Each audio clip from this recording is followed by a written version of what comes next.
Black Rat, whether it's casting Lightbane Zombie, Hero's Downfall, Banishing Light.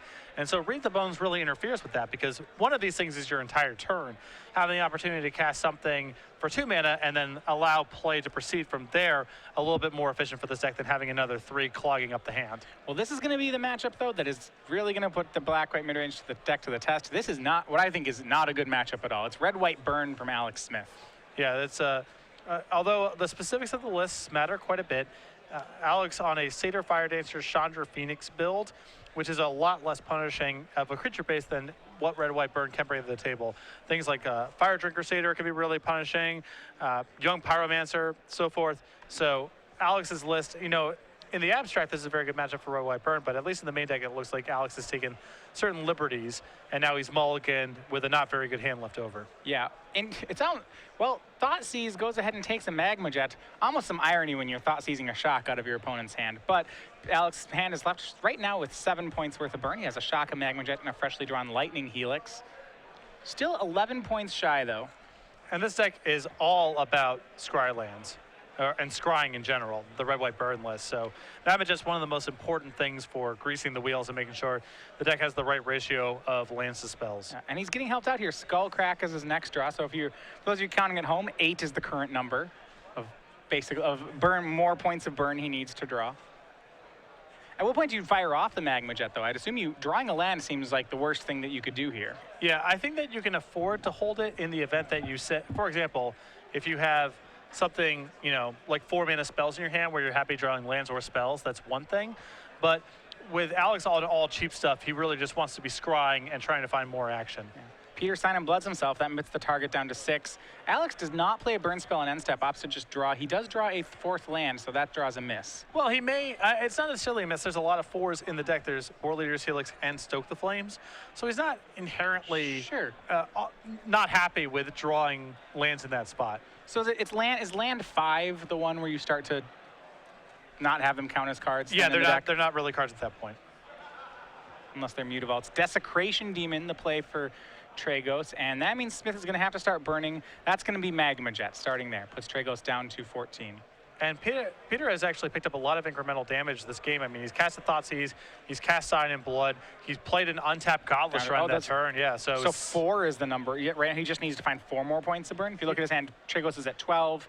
We have Strike, Skullcrack, and Shock. So that's 8. He needs 4 more. Yeah, 6 points of uncontested damage is a big deal here. And he does have a Skullcrack, so Grey Merchant isn't really. It's going to take the second Grey Merchant just to get Tragos. Peter scried both to the bottom, it looks like, and he drew Battlefield Forge for the turn. So a really poor series there for him.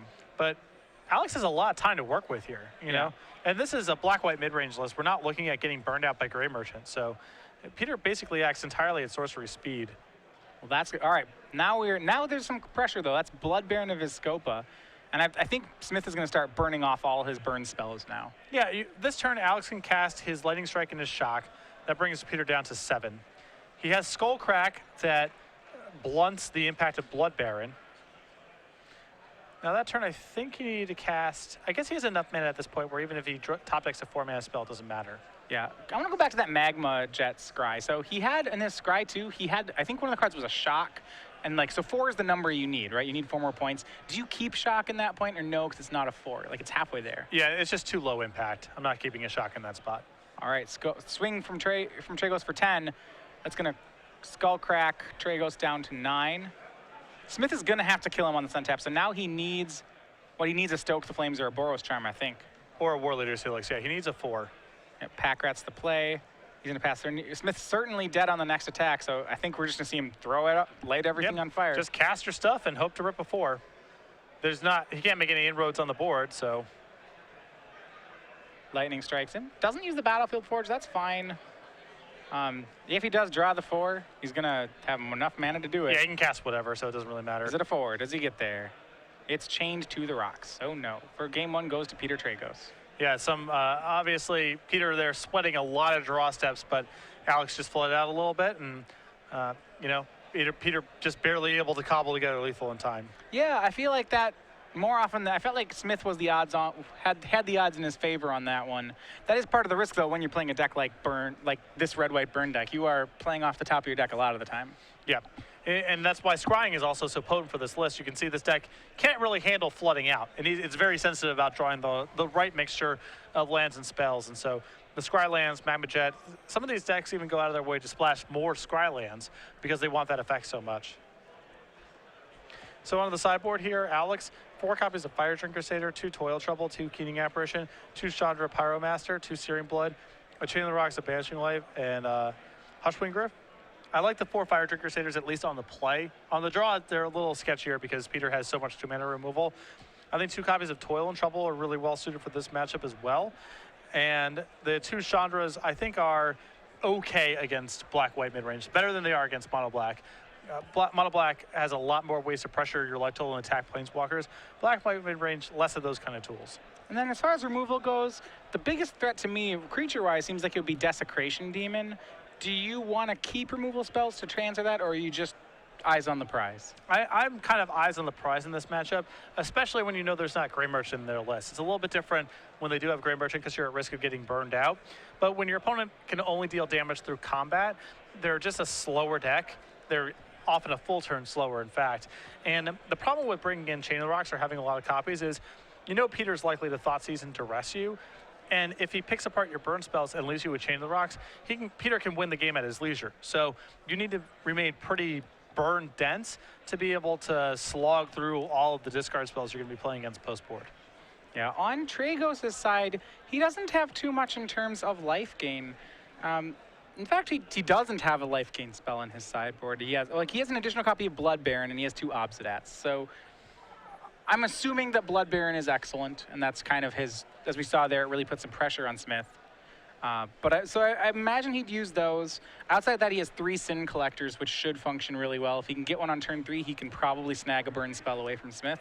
I think Obsidat, by and large, is better than Blood Baron. He still may want both, but Blood Baron is much worse against Skullcrack because it comes into play, does nothing.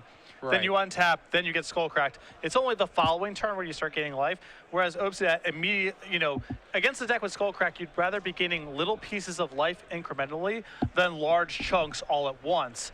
Exactly. And I don't know how many 5-drops you want in your deck. Now, Blood Baron is still likely to be better than something like Elspeth as a way to win the game because it can still gain life in certain spots. But I believe Obsidat's, by and large, the better win condition in this matchup. Yeah. We will... Also, it can't be killed by Stoke the Flames, which is something that Blood Baron can be killed by. Yeah, so I've been interested. So can you walk me through, there are 2 Stoke the Flames in the deck. I find it interesting that there's Stoke Flames in the deck that hasn't maxed out on War Leader's Helix. Yeah, it's a little bit easier to cast. You don't have to wipe white mana. And you can set up some spots where your creatures are reducing the cost. But it is an interesting choice in this deck because Alex is not playing a lot of creatures. I can imagine a list where you have, let's say you have Satyr, Fire Dancer, Fire Drinker Satyr and Young Pyromancer. That's your base. I can imagine Stoke being a lot more attractive in that list because you have this cheap... Young Pyromancer sounds great with Stoke, yeah. Yeah. In this list, where there really aren't that many creatures, and War Leader's Helix is so powerful, I would not build the deck this way, I believe. How do you feel about cards like Searing Blood? He has 2 main, 2 board. I have to assume that's one of the numbers that you can switch. Most matchups are a 0 or a 4. Yeah, I like having some. It's in the matchups they're good, they're your best card. And right now, with the amount of mono green Devotion and Mutavaults and Lightbane zombies floating around, I would probably just main deck 4 copies. All right, well, we're on to game 2. Smith is on the play. He's kept a pretty removal-heavy hand. It looks like he has a pair of Stoke the Flames. He has Keening Apparition in his hand. He's going to go ahead and play that. The other cards he has Change to the Rocks, Stoke the Flames, and Lightning Strike, I believe. Yeah, I don't mind bringing the Keening Apparition. You can, maybe he has Underworld Connections, but more notably is that Alex just has a lot of bad cards in the matchup as his deck currently stands. He's got 3 Shocks. He's got the Searing Bloods where you're not, there's uncertainty about whether or not that's going to do anything. 4 copies of Satyr Fire Dancer have to leave the deck. And we'll see if it can be as good as a Shock. Unfortunately, it does not. Keening Apparition meets a Doomblade, so it's not a burn spell this game. And a Skullcrack was the draw for Smith, so he is currently at 14 points of burn. 6 to go. As far as that, thinking, saying, okay, 6 to go, is that how you think about it when you play this deck? Yeah, often. All right, well now Peter has a big life gain spell in the form of Sin Collector. Sin Collector is one of the better cards you can have against Burn. It can gut both ways because sometimes it's bad that it turns on a Searing Blood that's otherwise dead in hand, but against a hand like this, Sin Collector is excellent. Yeah, it's going to gain him 4. It's going to gain him 4 life here, or 3 if he wants to take the Skullcrack. And give him a lot of information on how he wants to proceed with the game too, and that's really important as well. Yeah, we do see that. So we'll see what he chooses to take. I feel like it's a Stoke the Flames or the Skullcrack, depending on what kind of life gain is in Tragos' hand. Yeah, it's not. I would be stunned. Well, it's certainly not the Lightning Strike. That's the one outlier here. Yeah, it's going to be the Skullcrack. Does a Blood Baron lie in wait in Tragos' hand? We will see another Chain to the Rocks drawn for Smith.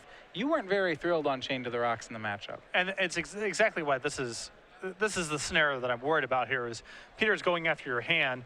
He's going to be picking apart your high impact burn spells, or he's going to be picking apart your Skullcracks, and that's just going to leave you with creature removal spells, and there's no path to win the game. Yeah, a second Sin Collector for Tragos. Smith in response is going to Lightning Strike, but I'm not even sure he's going to win the race against Sin Collectors right now. The question isn't, to me, does my opponent have creatures in their deck that I can chain to the rocks? Because the answer is yes. The question is, how am I going to win this game? How am I going to win this matchup? And to me, Chain of the Rocking does not really correlate very strongly with winning. Think about the threats in Peter's deck. You see these Sin Collectors now, Chain of the Rocks, of course, not very good there. You have Lifebane Zombie and Upset. You can't touch them. It's really only Desecration Demon you're trying to fight. And yeah, some games you'll lose Desecration Demon. You'll be too slow, but I think you lose more games by having Chain of the Rocks in your hand than you do by an uncontested Desecration Demon killing you. Yeah, Chain to the Roxing there guy, that's trading a card for a card. That's actually trading, like, unless the card you're getting is really good, so Desecration Demon, like, 1-for-1 trading is what they want to be doing. You're playing their game plan. Yeah, imagine both decks mulligan to 5. Who's the favorite? Oh, Black-white mid-range mid-range is a huge favorite. And so I'm sure Peter is happy to just play against draws that have a lot of just pure creature removal in them. All right, Tragos putting the game away. His turn 5 play was an Obsidian Ghost Council. It flashed out 19-12. He's winning the life total race as well as the damage race. And things are bleak for the Burn player. He's going to swing for 2, chain a Sin Collector to that mountain. And Satyr Fire Dancer is in play.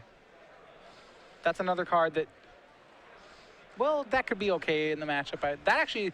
We're okay taking care of Sin Collectors with cards like Satyr Fire Dancer. It does give you more outs to Blood Baron. Yep. And Obsidian to a lesser degree. It's still hard to kill. An Obsidian with it, but with Blood Baron, any of your 4 damage spells turn into a kill. Because it's Satyr Fire Dancer that does the damage, correct. Right? So I can War Leader's Helix you, and even though his War Leader's Helix is white, I get your Blood Baron. Again, not excellent in the matchup, but it does have some utility. It's not a burn spell. That's the thing. Like, he sure has, like, for a burn deck, it seems to me he's drawn a lot of cards that are not burn spells. And in this sort of matchup, that you can't win the game playing this sort of game. I mean, this is playing right into Peter's hands the way the second game is gone. We've had 2 Keening Apparitions, 2 Chain to the Rocks, a Satyr Fire Dance. That's like 5. Yeah, it's 5 non-burn spells. We'll see. Peter's going to swing that Obsidat. He's got Smith down to 21. More importantly, he's got himself up down to 1. He's got himself up to 21. And I think there's an argument that the best plan for this matchup is just to turn into a pure burn strategy to the extent that you can. Getting rid of the 4 copies of Satyr Fire Dancer and just bringing in, say, 2 more copies of Searing Blood and 2 Chandra Pyromasters, because you know Peter's going to have no end of creature removal in this deck. He's black-white mid-range. He's going to have 20 terrors. You're not going to get very far with these Keening Apparitions, and maybe even Fire Drinker Satyr doesn't cut it. And also, if you cut all of your creatures, then Toil Trouble becomes much more powerful because your opponent's much more likely to get stranded with cards they can't cast. And so you're going to be, Storm Seekering them for a lot more damage. The way things played out, Storm Seekering, not even sudden impact. Yeah, the way that things played out in that matchup, it felt, in the post-board games, Peter just had a huge structural edge. Even though the matchup is bad in the abstract, I think Peter's deck is actually better set up in the post-board games. Yeah. Well, that is it, 2-0.